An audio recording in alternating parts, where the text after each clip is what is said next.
I'm going to teach you how to take your raw, shaky camera footage and transform it into smooth and stable video that your audience will fall in love with.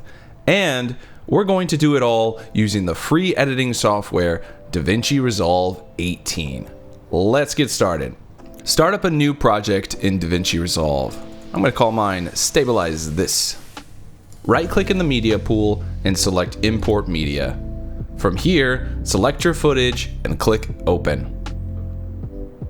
Next, switch over to the Edit tab and then drag your footage into the timeline.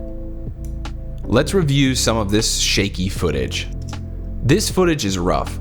It was recorded using the time-lapse feature with a mobile phone while walking on a bridge.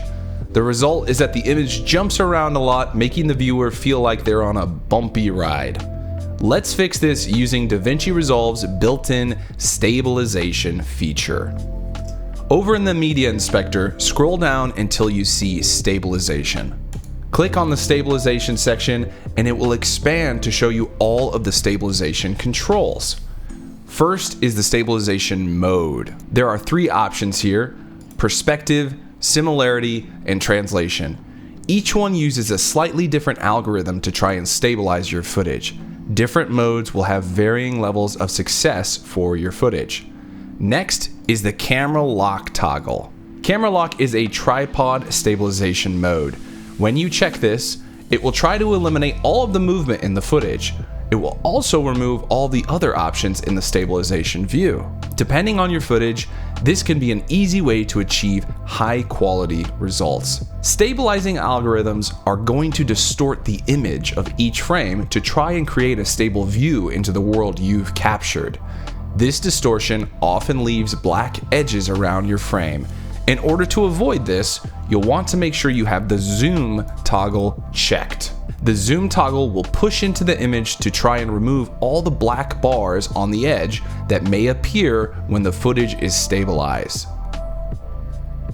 Stabilization is more of an art than a science. Because we're relying on algorithms to produce results, most of stabilization is guess and check work.